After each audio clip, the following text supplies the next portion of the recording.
A few years ago, I lost everything, or at least that's how it felt at the time. I lost my health. I lost my mum to Alzheimer's. My relationship broke down, so I lost my partner. And due to the breakup, we had to sell the house, which meant I lost my family home, the home I'd lived in for 20 years and raised my family in. I lost two of my wonderful, faithful dogs within 6 months of each other. And amongst all that, I lost myself. But the most frightening thing was not the losses, but actually understanding how much of my identity was connected to them. When they disappeared, I realised I didn't know who I was anymore. Hi, my name's Kim. Welcome to Soothe Soul.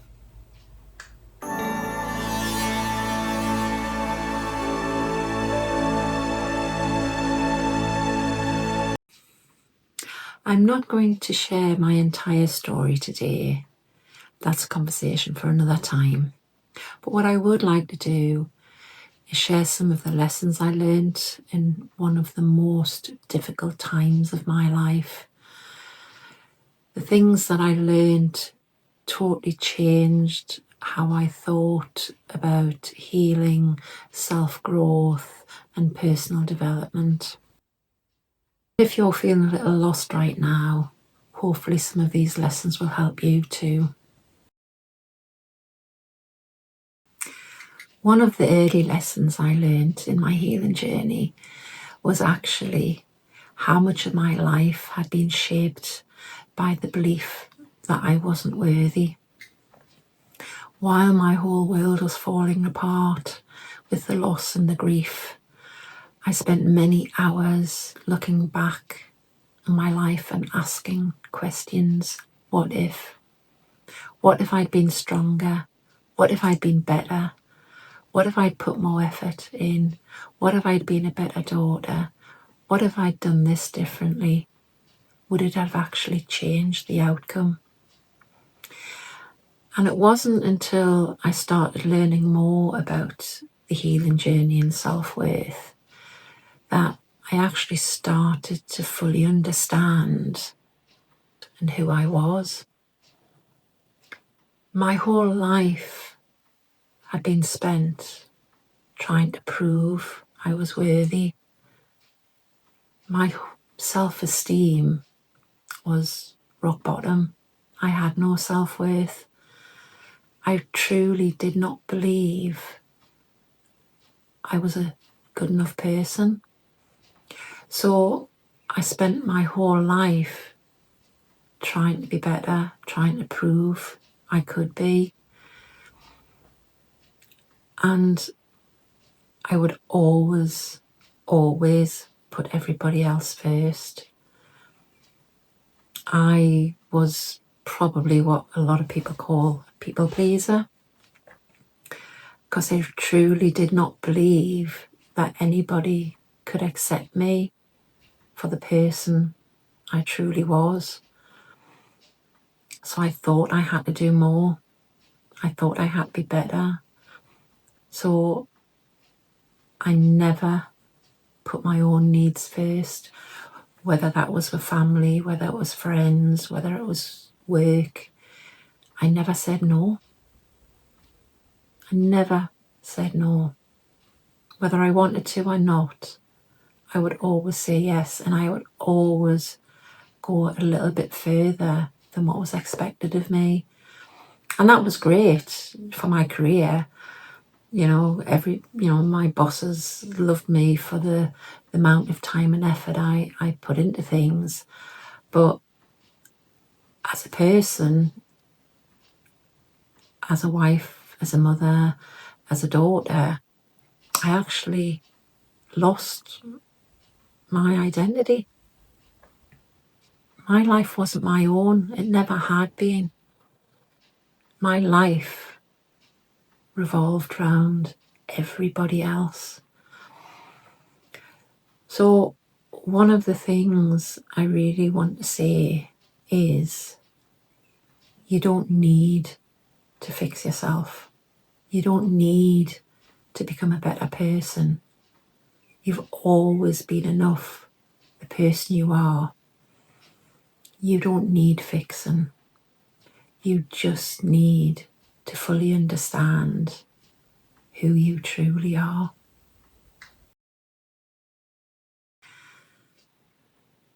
The next lesson I learned, I wish I'd learned a bit earlier, is actually healing is not linear. It's far from a straight line. There were days when I would get up and I would feel hopeful and I would think, wow, I feel great. Nothing is bothering me today. I'm ready to take on the world. And then the following day I'd hit rock bottom again and all these emotions and feelings would come rushing back. What is very difficult to understand is that that's not a step backwards. It is actually a step forwards. Because the more these feelings and emotions come back to you, the easier they are to process. So at the very beginning, they're all very raw. And it is, a very, very difficult and emotional time. But as you go through your journey and those emotions and feelings come flooding back, you actually start processing them. So actually, every time they hit makes it easier. So you have to understand that it is part of the process, it is part of the journey. And that's what makes healing so difficult, because you really don't know how you're going to feel the next day. But all I can really encourage you to do is to keep at it, keep going, because honestly, it is worth it in the end.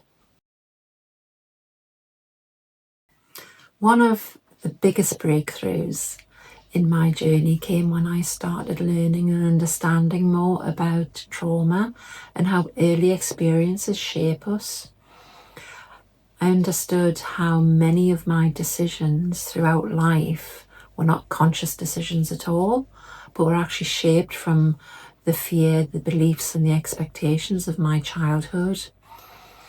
It was a difficult thing to process, but the more I looked into it, I started to actually understand why I needed validation, why I was a people pleaser, why my self-worth was low.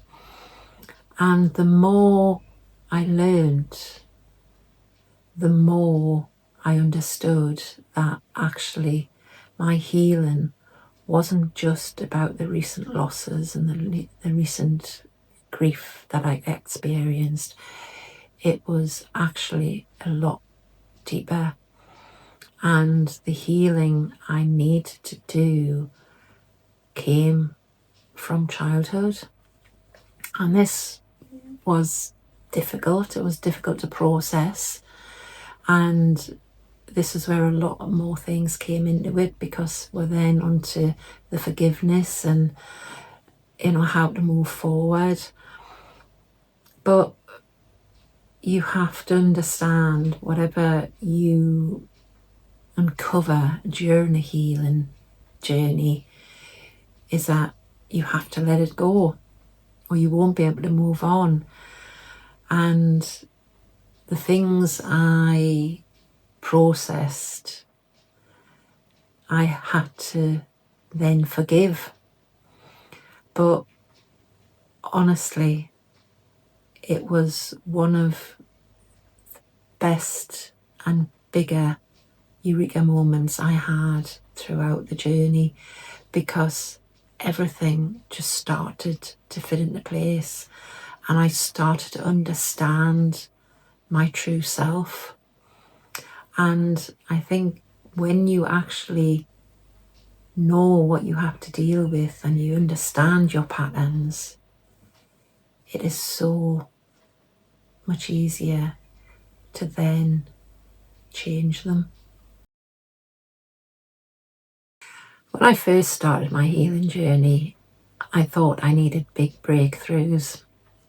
What I hadn't realised at the time was actually healing actually happens during everyday choices, the smaller things.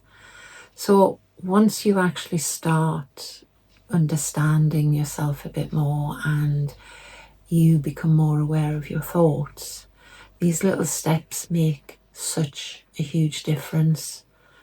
Just choosing to rest, choosing to go for a walk. One of the biggest things that happened to me, and I was just so ecstatic when it actually happened for the first time, was when I actually set a boundary. I'd never had boundaries, never in all my life. And I had a family friend phone me and ask me if I would look after his dogs. Now, I'm more than happy to look after anybody's dogs, but at the time I'd already had things planned. Normally I would put those things on hold. I would cancel whatever plans I'd made for myself. But this time I actually turned around and I said, no, I'm sorry. And that was huge for me. And I felt great after it. I actually said no without feeling any guilt. And it's these little things that actually mean so much. And I think the things like that actually give you the push to keep on going. So don't expect miracles. Just take little steps. Think about the choices you make. Put yourself first. Not all the time, but if you've got an option, put yourself first, even if it's just on the odd occasion. But once you do it the first time, you'll actually realise how amazing it can feel. So, one step at a time. Social media can often make healing out to be a destination, that you're going to wake up one morning and feel confident, peaceful, sorted, ready to get on with life again. That's not the case, or at least that's not my experience of it. I still have bad days. I still have to check myself. I have seen myself about to repeat an old pattern again, and I've had to step back. The difference is that I'm aware of it now, and because I'm aware of it, I can actually change the decisions I make. So this is just to say that healing is not about looking for perfection. Healing is all about being more aware of yourself. This is probably one of the biggest lessons I learned. I thought I would start to live again once I'd healed, once I felt stronger, once I felt ready. But that's not how it works. You have to live to heal. You heal while you rebuild. You heal when you try something new. You heal when you make mistakes. You heal as you're learning who you are. If you put your life on hold while you heal, you will wait a long time to be happy again. Start living now. Live while you heal. That's the only way forward. If you're at the beginning of your healing journey, you don't need all the answers today. You don't need to heal overnight. You don't need to be perfect. Take one step at a time, then the next one. This is just about learning to be you, not learning to be someone else, not trying to be different, just understanding who you are. So be patient with yourself, take things slowly, and you will be surprised. If this video resonates with you, I'd love to hear your thoughts in the comments. If you want to hear more honest conversation around well-being, healing and personal growth, please, I'd love you to hit subscribe and join us on our journey. Until next time, take care.